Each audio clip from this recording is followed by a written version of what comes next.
좋은 요양병원 찾는 것만큼이나 어려운 게 바로 좋은 간병인을 만나는 일이죠. 사실 시설이 아무리 좋아도 결국 우리 부모님 살에 가장 많이 닿는 사람은 간병인이다 보니 이보다 중요한 문제는 없을 거예요. 내 부모님을 대신 돌봐주는 고마운 분이지만 동시에 엄격한 기준이 필요한 전문가라는 사실을 잊어서는 안 됩니다. 그래서 오늘은 즉시 교체해야 할 간병인 면접 시 꼭 해야 할 질문 10가지, 그리고 간병인과 좋은 관계 유지하는 꿀팁까지 총정리해 드릴게요. 자, 그럼 가장 먼저 어떤 간병인을 만났을 때 바로 교체를 고민해야 할까요? 상담 현장에서 가장 언급되는 사례들을 바탕으로 가장 치명적인 신호 4가지를 알려드릴게요. 첫 번째 신호는 우리 부모님이 간병인 눈치를 보는 거예요. 면회를 갔는데 간병인 눈을 먼저 보고 대답을 한다거나 괜찮다는 말을 반복하는데 표정이 편안해 보이지 않는다거나 간병인이 자리를 비워야 그때서야 속마음을 말한다면 간병인과 무슨 문제가 있다는 신호일 수 있어요. 아픈 사람을 돌봐보신 분들은 아시겠지만 간병은 기술로만 하는 일이 아니라 직업 윤리가 필요한 직업입니다. 어르신을 한 인격체로 존중하지 않으면 그 태도는 결국 말투와 표정, 행동에서 그대로 드러납니다. 처음에는 작은 무시처럼 보일 수 있지만 그게 반복되면 정서적, 신체적 학대로 발전할 가능성도 배제할 수 없어요. 두 번째는 위생과 건강 관리의 소홀함이에요. 면회 때 어르신 입 주변이 지저분하거나 기저귀 발진이 심해졌는데도 별일 아니라는 듯 넘긴다면 전문성이 부족한 거예요. 특히 욕창은 간병인의 부지런함에 따라 충분히 막을 수 있는 부분이라 체위 변경을 소홀히 하는 분은 절대 가볍게 넘기시면 안 돼요. 세 번째는 정해진 비용 외에 과도한 금전 요구를 하는 경우예요. 보호자님의 고마운 마음을 이용해서 수시로 간식비나 수고비를 노골적으로 요구한다면 이건 선을 넘은 행동이에요. 이런 요구가 반복되면 보호자 입장에서는 점점 부담이 커지고 돌봄의 중심이 어르신이 아니라 돈으로 옮겨갈 가능성이 있습니다. 마지막 4번째는 불투명한 소통이에요. 어르신의 식사량이나 배변 상태 같은 일과를 여쭈어봤을 때 그냥 잘 계셨어요라며 대충 얼버무리는 분들이 계세요. 투명하게 소통하지 않는다는 건 보호자가 없는 시간에 어떤 일이 일어나는지 알 수 없게 만드는 아주 큰 불안 요소가 됩니다. 자, 그럼 이제 반대로 정말 좋은 간병인, 즉 착한 간병인을 어떻게 찾을 수 있을까요? 제가 면접 시 반드시 해야 하는 필수 질문 10가지를 정리해 왔습니다. 이 질문들만 잘 던지셔도 그분이 진짜 전문가인지 아닌지 바로 구별하실 수 있으니까 꼭 참고하세요. 질문 1. 치매나 선망으로 갑자기 식사를 거부하거나 폭언, 폭력을 하실 때 실질적으로 어떻게 대처하시나요? 이 질문이 가장 중요합니다. 달래해 드린다, 그런 상황에 익숙하다 같은 모호한 답변이 아니라 구체적인 방법을 말씀하시는 분이 좋습니다. 예를 들어 어르신이 평소 좋아하셨던 음악을 틀어드리고 기분이 좋아지실 때까지 기다렸다가 다시 시도합니다. 와 같이 본인만의 노하우나 경험을 말씀하시는 분들이 진짜 전문가입니다. 또 한 가지 더 들어보셔야 할 것은 갑작스러운 행동의 원인을 먼저 관찰하는 습관이 있는지입니다. 피곤해서 그러시는 건지, 어디가 아프신 건지, 혹시 배변 욕구 때문인지를 먼저 살피는 분이라면 경험이 풍부한 분입니다. 그리고 보호자에게 언제 연락하고 어떤 식으로 기록하는지까지 말씀하시면 이분은 진짜 믿을 수 있는 분이에요. 질문 2. 환자가 침대에서 떨어지거나 갑자기 의식을 잃는 등 응급 상황이 생기면 가장 먼저 무엇을 하시나요? 이 질문은 간병인의 위기 대응 능력을 확인하는 핵심 질문입니다. 심폐소생술, 즉 CPR이 가능한지, 콜벨이나 응급 버튼 사용법을 알고 계신지, 간호사와 의사, 응급실에 연락하는 순서를 정확히 알고 계신지를 들어보세요. 여기서 중요한 건 응급 상황에서의 행동을 구체적으로 답변하시는지입니다. 그럴 땐 일단 간호사부터 부릅니다처럼 명확한 답이 나오면 좋은 신호지만 그때 상황 봐서 해야죠. 처럼 뜬구름 잡는 답변이면 조심하셔야 합니다. 실제로 응급 상황은 몇 초 차이로 결과가 달라지기 때문에 이 질문에 대한 답변만 들어도 그분의 경험치를 바로 가늠하실 수 있습니다. 질문 3. 간병인님, 본인의 평소 체력이나 건강 관리 방식이 어떻게 되나요? 뜬금없어 보일 수 있지만 간병은 엄청난 체력이 소모되는 일입니다. 장시간 서 있어야 하고 어르신을 이동시키거나 들어 올려야 하는 상황도 많습니다. 자신의 건강을 꼼꼼히 챙기고 휴식의 중요성을 아는 분이 어르신에게도 더 너그럽고 활기차게 대할 수 있습니다. 운동을 꾸준히 하신다거나 쉬는 날에는 확실히 쉬고 온다고 당당하게 말씀하시는 분들이 오히려 오랫동안 안정적으로 부모님을 모실 수 있어요. 반대로 본인 건강 때문에 돌봄에 지장이 생긴 경험이 있는지도 솔직하게 물어보시면 좋습니다. 이 질문 하나로 지속 가능한 간병인인지 아닌지를 판단하실 수 있습니다. 질문 4. 당뇨, 고혈압, 신부전 등 특정 질환에 맞춘 식사 준비 경험이 있으신가요? 식사가 어려운 환자를 도운 경험도 말씀해 주실 수 있나요? 부모님의 질환에 따라 식사가 정말 중요합니다. 소금이나 설탕, 지방을 제한해야 하는 식단을 준비해 본 적이 있는지, 죽이나 요리나 블렌더 식사를 만들어 본 경험이 있는지, 경관 영양이나 위관, 피지 같은 관리 경험은 있는지를 구체적으로 물어보세요. 특히 삼킴곤란, 의학적으로 연하장애라고 하는데요. 이런 어르신의 경우 식사 도움을 잘못하면 음식이 기도로 넘어가는 흡인성 폐렴이 생길 수 있거든요. 이 부분에 대한 경험이 있는지 없는지는 중증 환자를 모시는 분들에게 특히 중요한 질문입니다. 질문 5. 욕창 예방을 위한 체위 변경과 기저귀 교체 시 가장 중요하게 생각하시는 부분이 무엇인가요? 이 질문은 간병인의 피부 관리 의식을 바로 확인할 수 있는 질문인데요. 2시간 단위로 체위를 변경해 주시는지, 뼈가 튀어나온 부위인 엉덩이나 발 뒤꿈치, 허리 쪽을 수시로 살피시는지, 피부에 손상이나 붉은 반점이 생겼을 때 즉시 보호자와 의료진에게 알리시는지를 물어보시면 됩니다. 현장에서 제가 드리는 팁 하나 더 알려드리면, 실제로 면회를 가셨을 때 간병인의 손톱과 옷차림을 먼저 보세요. 위생관념이 철저한 분은 어르신의 욕창 예방이나 감염 관리도 꼼꼼히 하십니다. 그리고 어르신의 피부 상태를 슬쩍 확인해 보세요. 좋은 간병인이 돌보는 어르신은 피부가 건조하지 않고 기저귀 발진도 거의 없습니다. 수시로 자세를 바꿔드리고 보습제를 잘 발라드렸다는 증거거든요. 질문 6. 보호자와 돌봄 방식에 대해 의견이 달라지면 어떻게 조율하시나요? 이 질문은 굉장히 중요한데 의외로 많은 분들이 놓치시는 부분입니다. 간병 현장에서는 보호자가 요구하는 방식과 의료진이 권하는 방식이 다를 때가 종종 있거든요. 이때 좋은 간병인은 보호자의 의견을 먼저 존중해서 들으시되 의료진의 의견도 함께 전달해 주시는 분입니다. 보호자님 마음은 충분히 이해하는데 의사 선생님이 이렇게 말씀하셨어요 라고 중간에서 다리 역할을 해주시는 분이라면 정말 좋은 분이에요. 반대로 보호자 말을 무시하거나 아니면 의료진 지시를 무시하고 자기 방식대로만 하시는 분은 나중에 큰 문제가 생길 수 있습니다. 질문 7. 식사량, 배변 횟수와 상태, 수면 시간과 질을 정리하는 간병일지 작성이 가능하시나요? 거창한 형식이 아니더라도 오늘 식사는 얼마나 하셨는지, 대변은 몇 번 보셨는지, 특이사항은 없었는지 간단히 메모해달라고 요청했을 때 흔쾌히 그러겠다고 하시는 분은 책임감이 남다르신 분입니다. 종이 메모지든 수첩이든 캘린더든 어떤 형식이든 상관없습니다. 또 보호자에게 문자로 보내주시든 카톡으로 공유해주시든 면회 올 때 직접 말씀해주시든 편한 대로 하시면 됩니다. 매일 그날 있었던 일을 정리하는 습관이 있는 분인지가 중요한 거예요. 이런 기록은 나중에 의료진이 부모님 상태를 판단할 때도 아주 귀한 자료가 됩니다. 특히 약을 바꾸거나 치료 방향을 결정할 때 최근 3일간 식사량이 절반으로 줄었다는 정보 하나가 정말 큰 차이를 만들거든요. 질문 8. 석션, 위관 영양, 소변줄 관리 같은 특수 처치 경험이 얼마나 되시나요? 중증 환자를 모시는 경우에 특히 중요한 질문입니다. 석션, 즉 가래 흡인 장비를 다루는 법을 아시는지, 위관이나 피지를 조심스럽게 관리하신 경험이 있는지, 소변줄이 막히거나 빠졌을 때 어떻게 대응하시는지를 물어보세요. 이런 특수 처치는 경험이 없으면 당황해서 제대로 대처를 못하시는 경우가 많습니다. 물론 부모님이 당장은 이런 처치가 필요 없으시더라도 장기간 입원하시다 보면 상태가 변할 수 있으니 미리 확인해 두시면 좋습니다. 질문 9. 하루 일과 중 스마트폰 사용은 주로 언제, 어떤 용도로 하시나요? 아까 교체해야 할 간병인 특징에서도 말씀드렸죠. 스마트폰 문제는 정말 민감하지만 반드시 짚고 넘어가야 합니다. 가족이나 친구와 연락할 때만 사용합니다. 휴식 시간에만 봅니다. 처럼 근무 시간과 휴식 시간을 명확히 나누는 분인지를 확인하세요. 물론 때에 따라 당연히 핸드폰을 사용할 수 있지만 지속적인 돌봄과 관찰이 필요한 환자 앞에서 장시간 게임을 하거나 영상을 보는 습관이 있는 분은 피해야 합니다. 이 질문을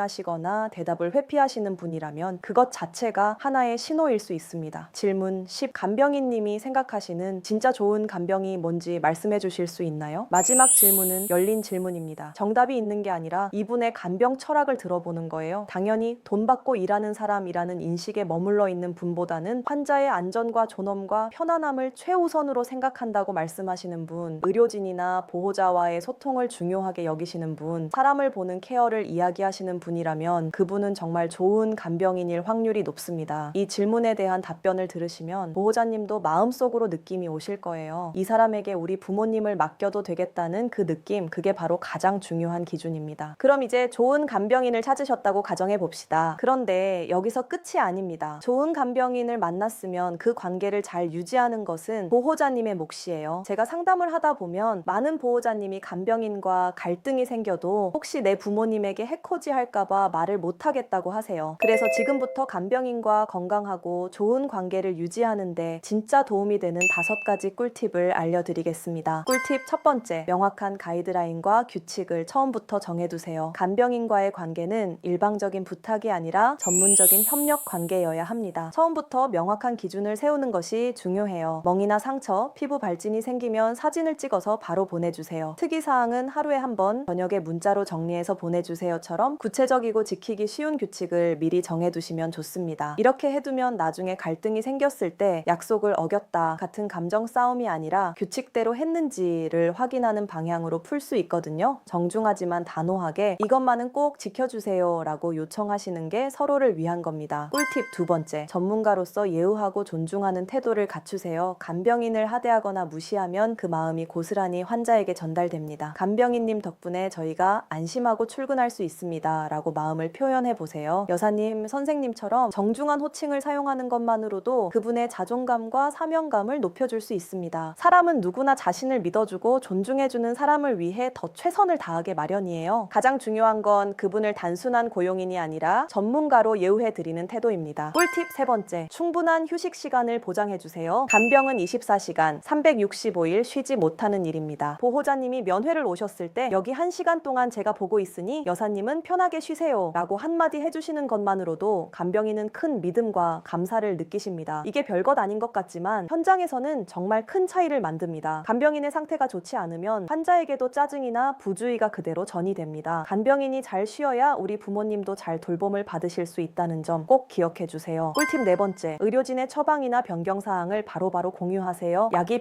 변경됐다든지 수행량이 조절됐다든지 식사 제한이 생겼다든지 하는 의료진의 지시 사항은 병원에서 바로 간병인에게 알려주시거나 보호자님이 정리해서 전달해 주시는 게 좋습니다. 이게 안 되면 간병인이 이전 지시대로 계속하게 되고 나중에 간병인이 왜 우리 말을 안 듣나 같은 오해가 생기거든요. 사실 간병인 잘못이 아니라 정보 전달이 안 된 경우가 대부분입니다. 소통의 빈 구멍을 미리 막아두시면 불필요한 갈등을 크게 줄이실 수 있습니다. 꿀팁 다섯 번째, 금전 문제는 계약대로 투명하게 정리하세요. 기본급여, 식대, 심야수당, 공휴일 수당 같은 것들은 처음 계약서에 명확히 적어두시는 게 좋습니다. 이후에 추가 수고비 요구가 있으면 계약서 기준을 분명히 말씀하셔야 나중에 갈등이 줄어듭니다. 다만 중증 환자를 정말 고생스럽게 돌봐주신 경우나 명절, 추석 같은 때에는 작은 간식이나 커피, 감사카드 같은 소소한 선물을 챙겨드리는 건 긍정적인 관계 유지에 큰 효과가 있습니다. 핵심은 기본은 계약대로 지키되 마음은 따뜻하게 전하는 겁니다. 자, 이렇게 오늘은 좋은 간병인을 만나는 법부터 좋은 관계를 유지하는 방법까지 알아봤습니다. 좋은 시설을 고르는 것만큼이나 좋은 사람을 만나는 것은 운도 따라야 하는 문제이지만 오늘 제가 말씀드린 면접 질문 10가지와 관계 유지 꿀팁 5가지를 잘 기억하신다면 훨씬 더 안전한 선택을 하실 수 있을 거예요. 핵심은 관찰과 소통입니다. 부모님의 표정이 이전보다 밝아졌는지, 간병인이 어르신의 사소한 습관까지 기억하고 있는지 살피는 것만으로도 충분합니다. 오늘 정보가 부모님을 모시는 힘든 여정의 작은 등불이 되었기를 바랍니다. 혹시 지금 간병인 문제로 구체적인 어려움을 겪고 계시거나 우리 부모님 상황에 맞는 시설을 찾는 법이 궁금하시다면 언제든 댓글 남겨주세요. 더 자세하고 깊이 있는 상담이 필요하신 분들은 영상 아래 설명란에 있는 링크를 통해 상담을 신청해 주셔도 좋습니다. 제가 여러분과 함께 고민하고 길을 찾아드리겠습니다. 그럼 다음 영상에서 또 뵙겠습니다. 감사합니다.